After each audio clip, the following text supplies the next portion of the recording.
how to build the coveted perfect V-shaped male physique. The V-shaped physique represents the dream of many men at the gym. That imposing structure with broad shoulders, wing-shaped back, and a thin, defined waist not only impresses in the mirror, but is also considered extremely attractive to the opposite sex. The problem is that many guys spend years training without specific direction, wasting time and energy on exercises that contribute little to this aesthetic goal. That's why today you'll see exactly what you need to do to achieve this highly desired physique. There are only 5 fundamental movements and some strategic adjustments to your diet that will make all the difference.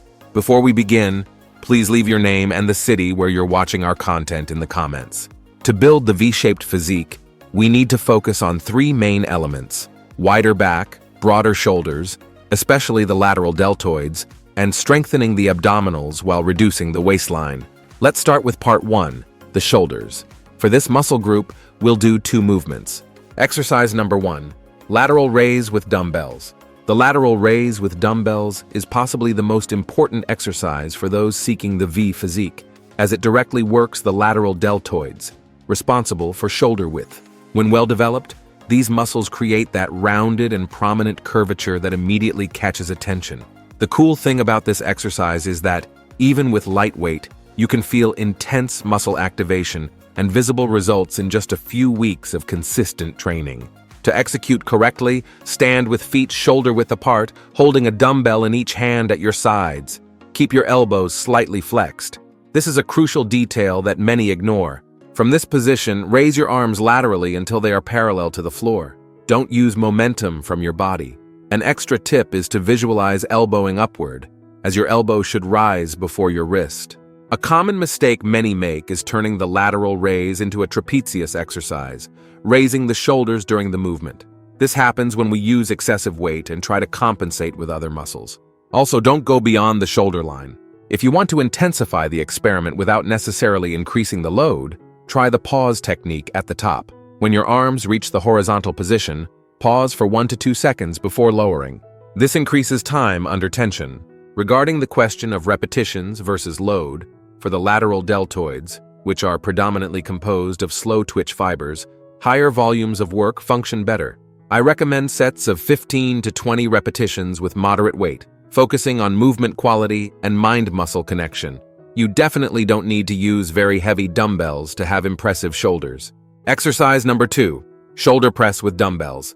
The shoulder press with dumbbells is a compound exercise that works all 3 heads of the deltoid, with special emphasis on the anterior deltoid and good participation from the lateral. This combination creates that 3D look in the shoulders, with depth and muscle separation, essential elements for the V physique.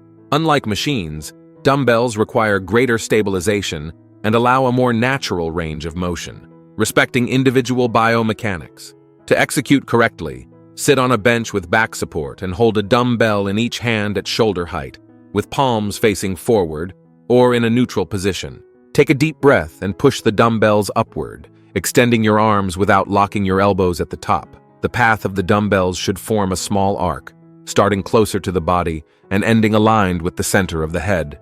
During the descent, which should be controlled, avoid lowering the dumbbells beyond the shoulder line to maintain constant tension on the deltoids and preserve the joint. Don't make the most common mistake of opening the elbows too wide. Try to keep them a bit more forward to ensure the safety of your joints.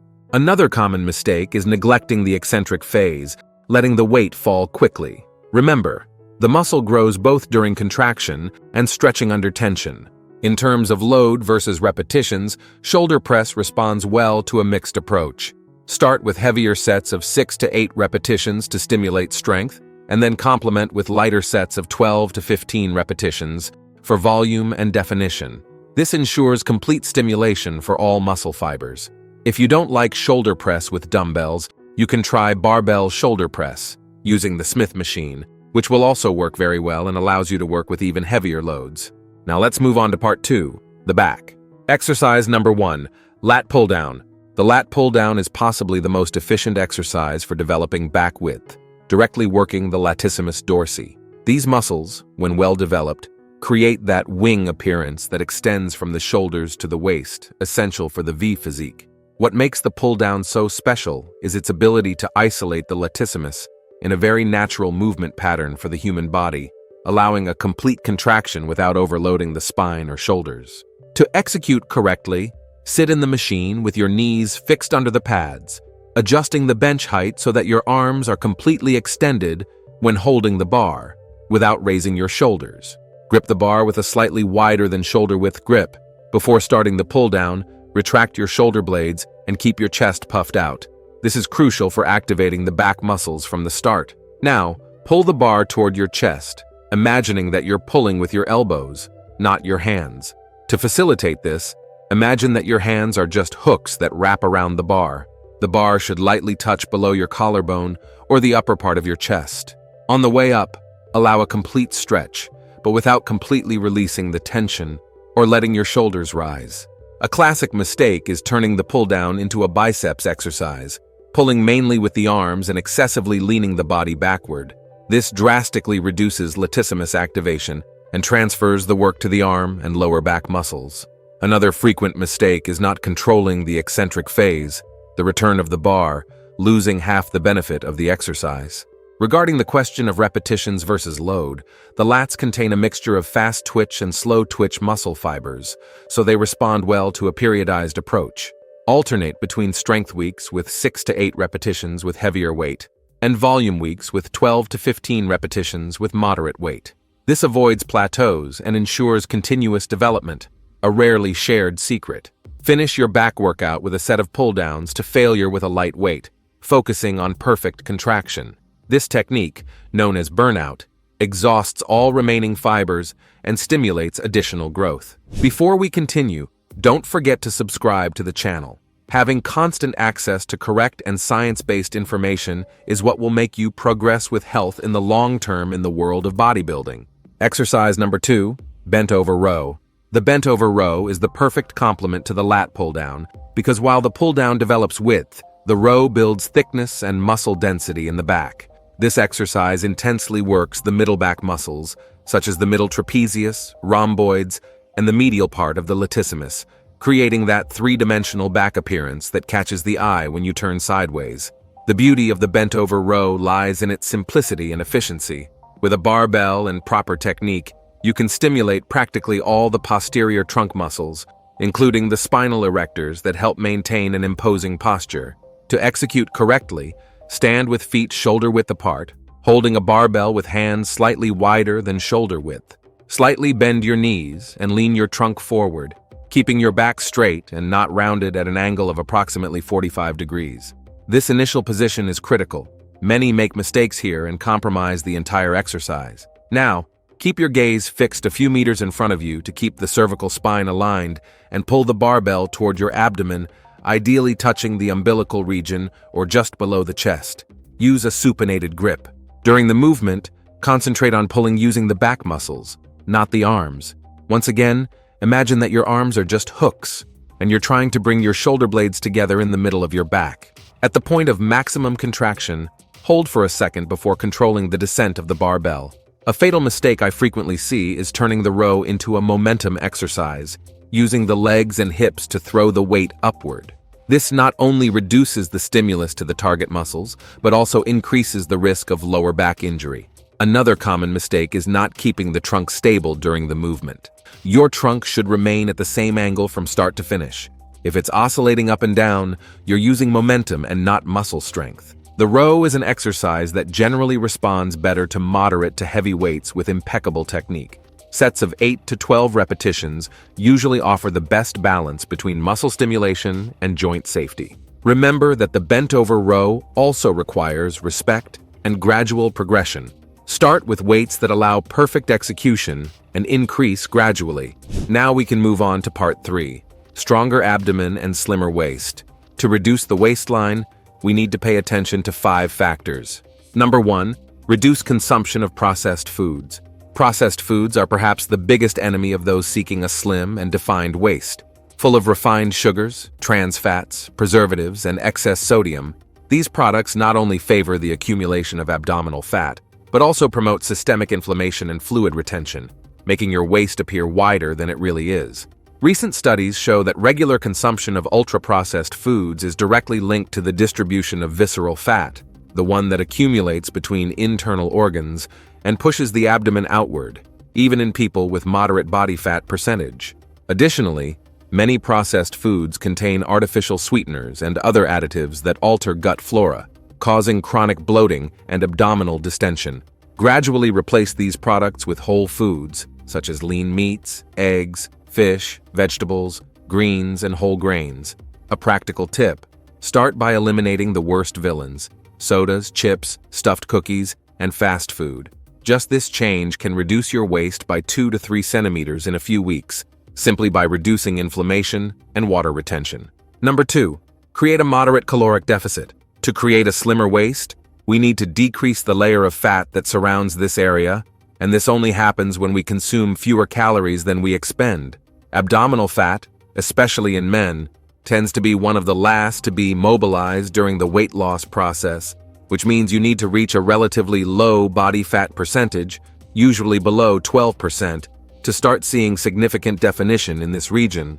However, the key word here is moderate, as a very aggressive deficit can slow down your metabolism and reduce your testosterone levels, harming your muscle gains in the shoulders and back, essential components of the V physique. A deficit of 300 to 500 calories daily is ideal for most men, allowing consistent fat loss without sacrificing muscle mass.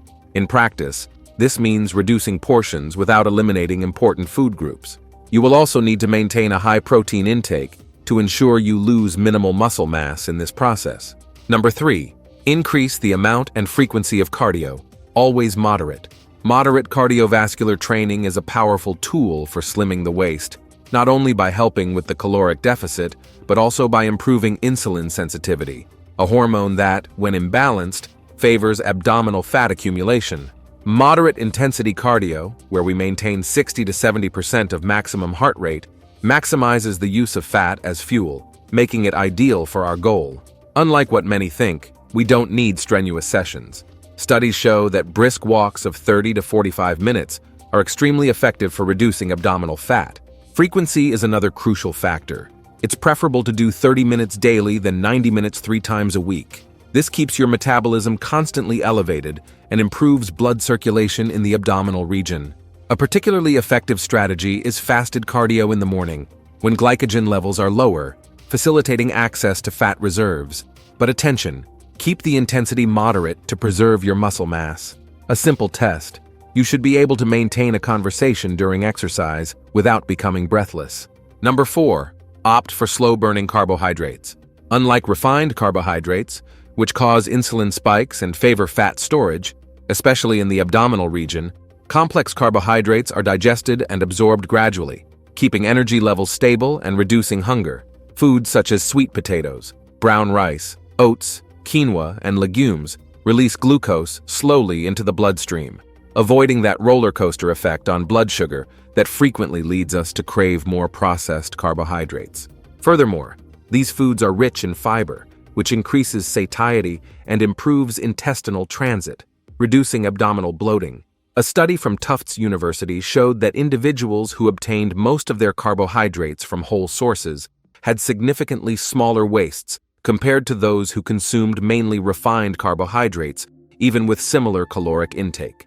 A practical strategy is to consume complex carbohydrates mainly in meals that precede and follow your workouts, when your body most needs this nutrient, and reduce in other meals, prioritizing proteins and healthy fats. Number 5, strengthen the abdomen and core with abdominal exercises. The plank is possibly the most complete exercise for strengthening the core and creating that compact and defined waist that completes the V physique. Unlike traditional abdominals, which focus mainly on the rectus abdominis, the plank works the entire deep abdominal musculature, including the transverse abdominis, a muscle that functions as a natural belt, compressing and stabilizing the waist. This activation of the transverse is essential to create that narrow waist appearance, even when you're not consciously contracting the muscles. To execute the plank correctly, position yourself face down, supporting your forearms on the floor with elbows aligned below your shoulders. Raise your body, supporting yourself on your forearms and toes, maintaining a straight line from head to heels. Here's the secret that few know. It's not enough to just maintain the position. You must actively contract your abdomen, as if preparing to receive a punch, and simultaneously gently pull your navel toward your spine. This ensures that the transverse abdominis is completely engaged during the exercise. An extremely common mistake is letting the hips drop or rise too much, losing body alignment. Another frequent mistake is forgetting to breathe properly. Many people hold their breath during the plank, limiting the resistance and effectiveness of the exercise. Breathe normally, maintaining abdominal contraction the entire time.